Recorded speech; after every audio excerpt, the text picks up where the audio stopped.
Test 2. This is the IELTS listening test. You will hear a number of different recordings, and you will have to answer questions on what you hear. There will be time for you to read the instructions and questions, and you will have a chance to check your work. All the recordings will be played once only. The test is in 4 parts. At the end of the test, you will be given 10 minutes to transfer your answers to an answer sheet. Now turn to Part 1.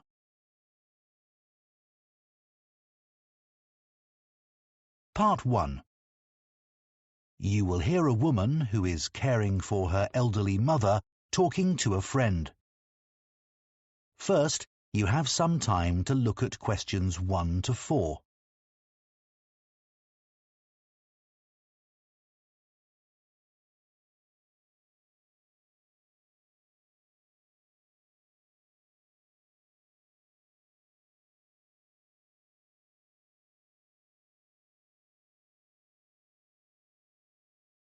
Now listen carefully and answer questions 1 to 4. It's really good to see you, Tom. Since I had to give up work, I feel I'm losing touch with my friends and colleagues. We really miss you in the office. We were all so sorry you had to leave. But you must be relieved to have more time to look after your mother. How is she? Well, she's very cheerful, but she needs a lot of help. Have you tried to get any support from the local council? No, I didn't know I could. Yes, they offer different kinds of practical support. They realise that carers sometimes need time for all the other responsibilities they have, apart from the person they're caring for, and also that they sometimes need a break. Absolutely. Okay, so tell me more. How do I go about getting this support? Well, you'd have to have an assessment of your mother's needs. That means someone would come round and talk to you about the situation and what you need. So, for a start, they'd want to know the amount of time you spend looking after your mother every day. Okay. Then they'll probably ask you what sorts of tasks you do for your mother during the day. Things like if she needs help with getting dressed, for example. Right, I help her with that. And also I help her get into the shower in the morning. Yes, that sort of thing. They'll probably ask you if you do the shopping for her and help her at meal times, and whether she can cope using money. Yes, that's becoming a bit of a problem. She used to be very good at it, but not anymore. Before you hear the rest of the conversation, you have some time to look at questions 5 to 10.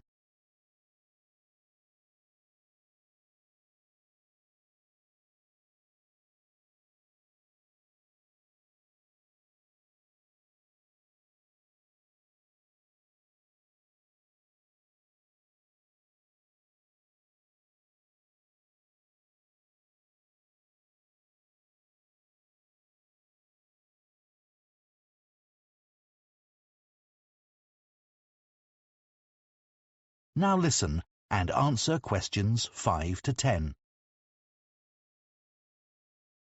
And be ready to tell them about anything you find particularly difficult about caring for your mother.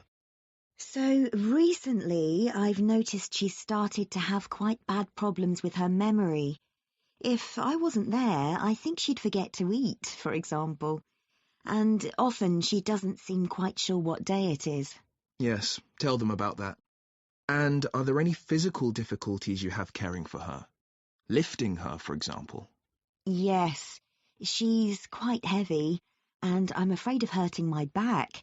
I'd be in real trouble if that happened. They can give you advice about that, and also about how to avoid the possibility of your mum having a fall. Great. So once they've done this assessment, if I'm eligible, what happens next? Well, they might support you financially. So they might help you with transport costs, like if you have to get a taxi to take your mother for an appointment, for example. I usually drive her myself, actually. So could I claim for the petrol? You could. And you can claim for the insurance too. Oh, right. And if you need help with the housework, they can arrange for someone to come along once or twice a week. And one other thing. I hope you don't mind me saying this, but it's important you look after yourself. And it seems to me you're under quite a bit of stress. I am, yes. Well, tell the council, because they may be able to give you some advice on how to minimize it. Really?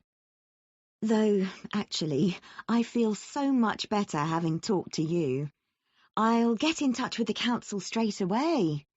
Now, shall we go for coffee or something? That is the end of part 1. You now have 1 minute to check your answers to part 1.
Part 2.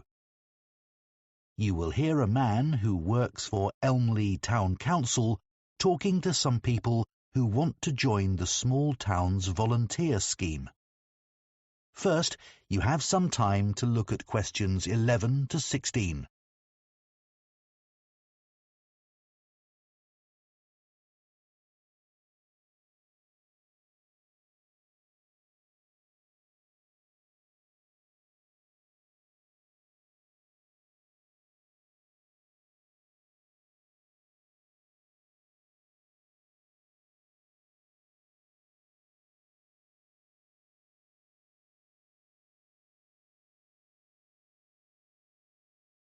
Now listen carefully and answer questions 11 to 16. Good morning, everyone. I'm Steve Wainwright from Elmley Town Council, and I organise the town's volunteer scheme. I'm delighted you're all interested in joining the scheme. Our volunteers help to create a sense of community among the many people who live in our historic town of Elmley, and make residents and visitors feel welcome at local events. First, I'll mention just a few of the activities that volunteers carry out.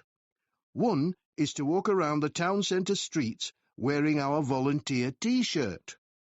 Tourists often ask how to get to a particular shop, and they might also be grateful for recommendations about what to visit. The town holds a large number of concerts each year, and part of the volunteers' role is to get everyone in the audience to the right place as smoothly as possible.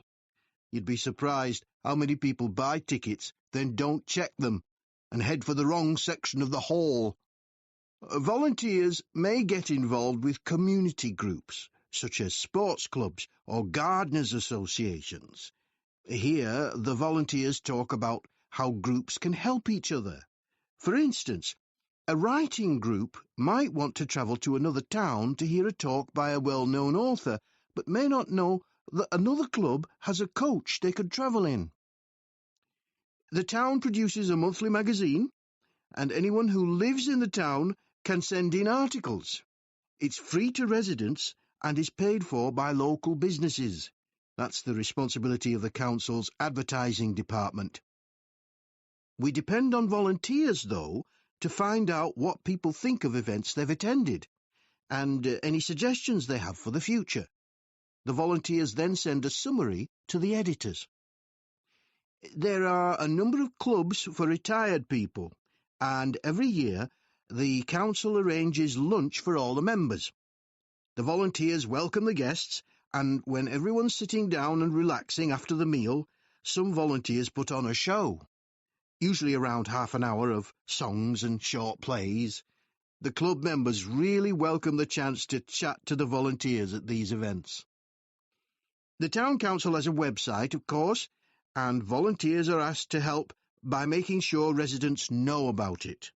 It's updated every day with information about future activities, and we want as many people as possible to use it. Before you hear the rest of the talk, you have some time to look at questions 17 to 20.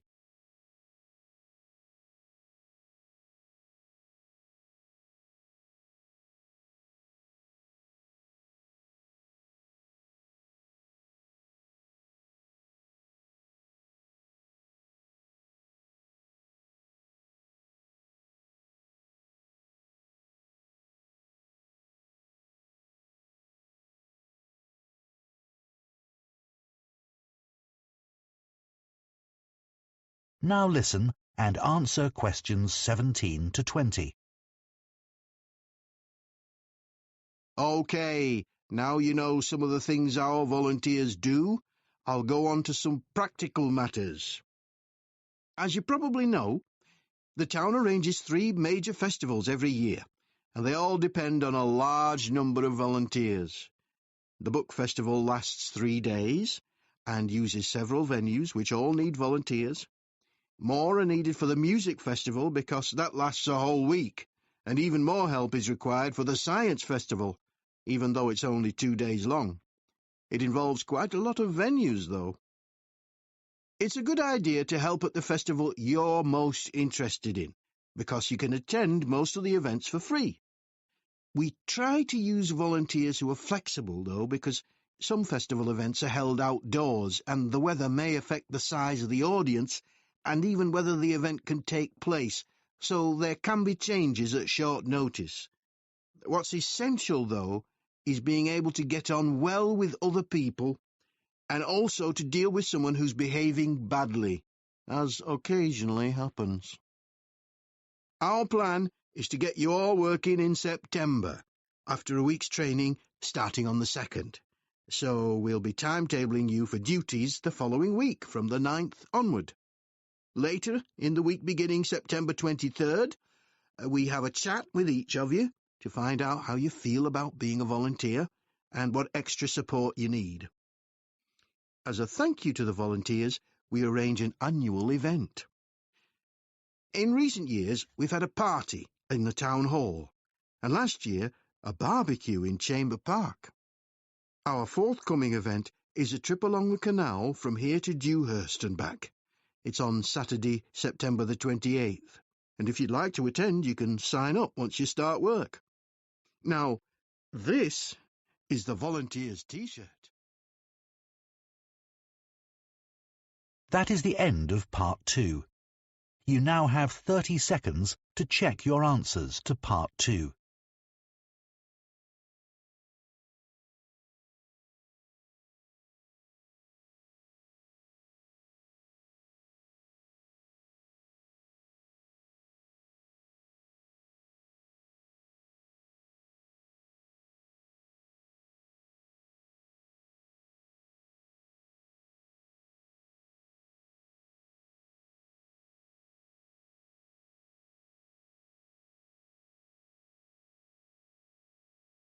Part 3.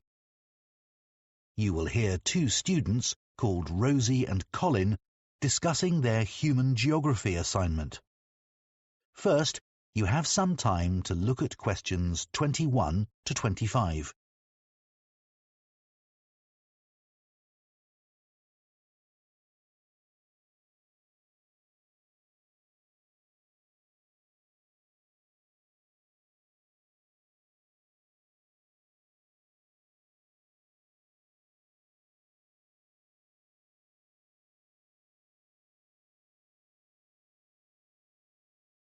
Now listen carefully and answer questions 21 to 25. Colin, I'm really struggling to think of a topic for our human geography assignment. Me too, Rosie. I'll tell you what, let's think about the different aspects of human geography and see if we can narrow the topic down a bit to help us decide. OK, so one aspect is population. That would be all about population density and migration and so on. Lots of facts and statistics. Maybe a bit boring? Yeah, but quite straightforward to find on the internet. Suppose so. How about health? I'd never thought about the links between that and geography until Professor Lee gave us that lecture on cholera. How in the 19th century, a physician used street plans and plans of water supplies to find the source of a cholera epidemic. Yes, fascinating, wasn't it? Hmm. Or we could do something more general, like economies. So how financial and commercial factors are linked to the physical environment? Yeah. I thought that had been taken off the syllabus for this year. Has it? I'm not sure, but it might be best to avoid it. OK. Maybe we could do something on culture. We had that lecture about culture and geography last week. I didn't get much out of that. It was all so general, and the lecturer didn't give any useful examples. Yeah, I hardly took any notes. It didn't seem worth it. Me neither. We could focus on poverty. That's something that's a global problem. The trouble is, Dr. Lee was saying, that you have to be careful with some of the figures relating to poverty. They're sometimes deliberately manipulated. You mean the information gets changed for political reasons? That sort of thing, yes. Before you hear the rest of the discussion, you have some time to look at questions 26 to 30.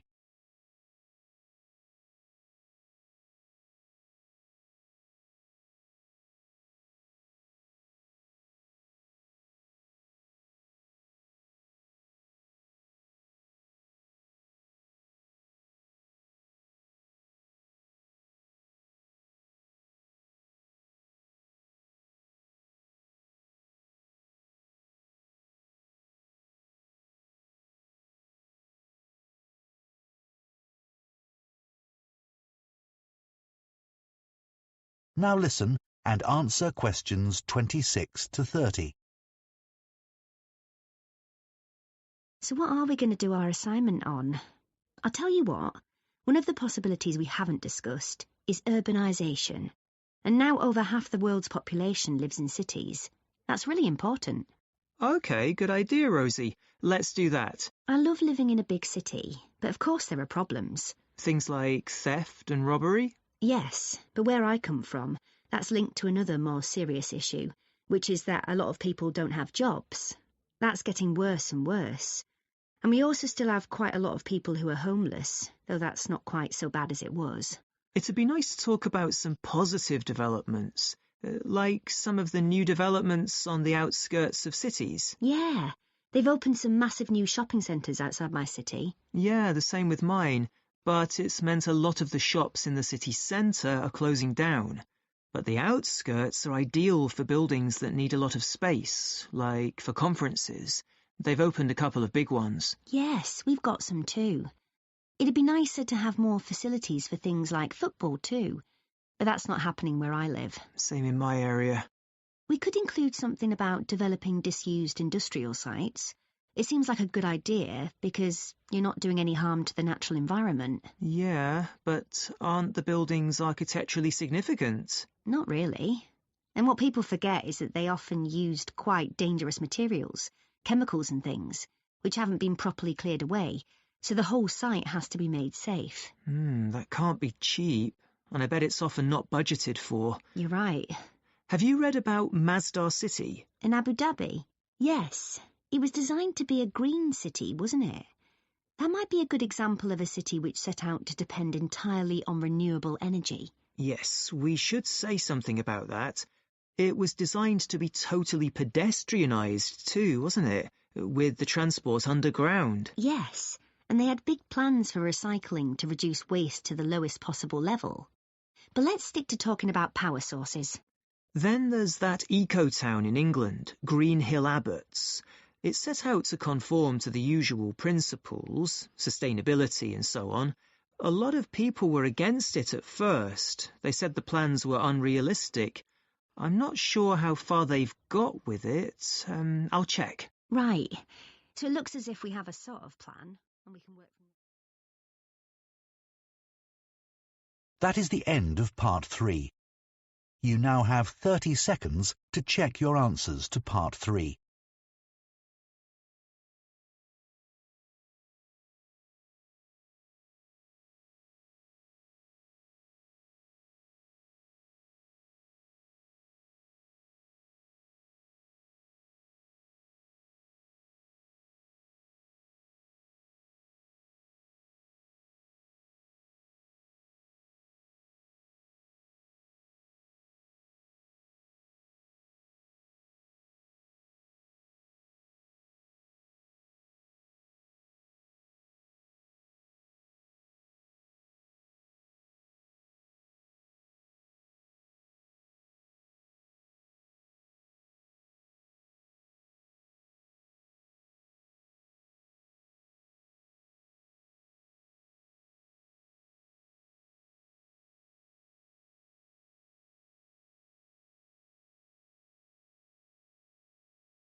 Part 4.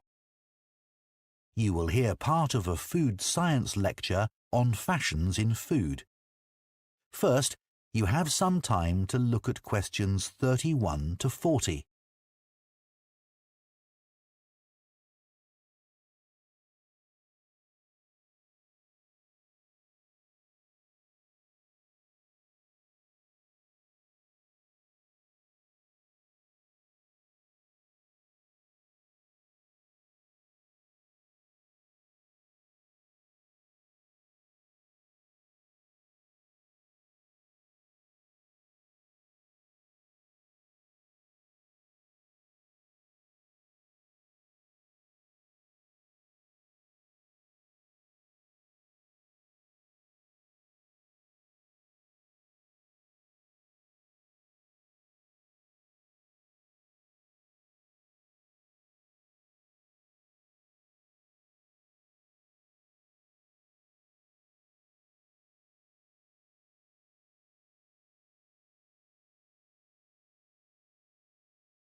Now listen carefully and answer questions 31 to 40.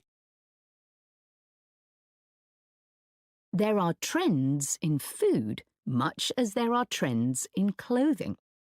Interest in food fashions has risen rapidly since the birth of the smartphone, when people first began taking photos of their food and instantly sharing them with their friends. The food industry in the UK in particular is obsessed with finding and exploiting the next big food trend. Marketeers aim to create a huge demand for a food item which was previously unknown or not needed. One of the most effective ways of promoting a new food product is by using social media influencers as brand ambassadors. In return for free samples, many influencers will post content about a product. Although there are influencers with hundreds of thousands of followers who can command large fees for their services. Companies which sell vegan produce were pioneers in being able to increase sales really quickly in this way. For a food item to become really popular, it has to be readily available. So supermarkets have a role to play in creating a new food trend. They have dedicated teams closely following which new products or ingredients are trending on social media and are particularly interested in what well-known chefs are putting on their menus.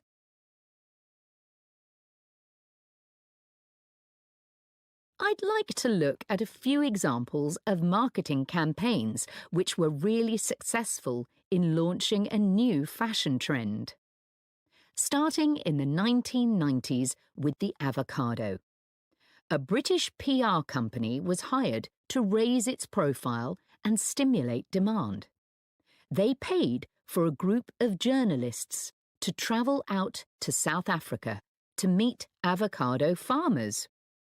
Articles written following this visit helped to educate the British public about the avocado, which at this time was certainly not the daily staple it's since become. Advertisements were designed to promote the avocado as a superfood, rich in nutrients and therefore beneficial for health. Avocados became hugely fashionable, and within a few years, UK avocado sales had grown from £13 million annually to around £150 million, making it one of the most successful fresh produce campaigns in UK history. Oat milk is a recent example of a new product which became fashionable very quickly. Now there are many brands available, but one company which had early success was the Swedish brand Oatly. They attracted a lot of attention with a media campaign which used provocation as a way of getting their message across effectively. The fact that this campaign aggravated competitors producing milk from dairy cows was seen as a plus, as it helped to make oat milk seem cool. In the USA, the brand decided against a big retail launch in favour of getting the product into coffee chains, which removed the need for a big advertising budget. This proved far more effective than offering samples in supermarkets. Oat milk had an advantage over other alternative milk products, such as almond milk. Many consumers prefer it because it has less of an impact on the environment. It requires significantly less water to produce than other alternative milk products, and it also has a relatively low carbon footprint. Norwegian skrei, a rarely available seasonal fish delicacy, otherwise known as Arctic cod, is now found on the menus of Michelin-starred restaurants throughout Europe. The demand for skrei has been used by a food marketing agency to build the reputation of Norway's fisheries in general.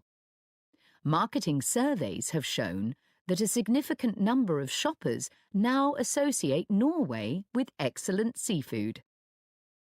Food trends can be considered a good thing in some ways, as they can benefit farmers and food producers enormously.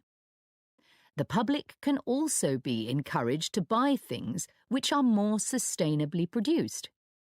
But ethical concerns have been raised about the effects a surge in demand can cause. Quinoa is a classic example.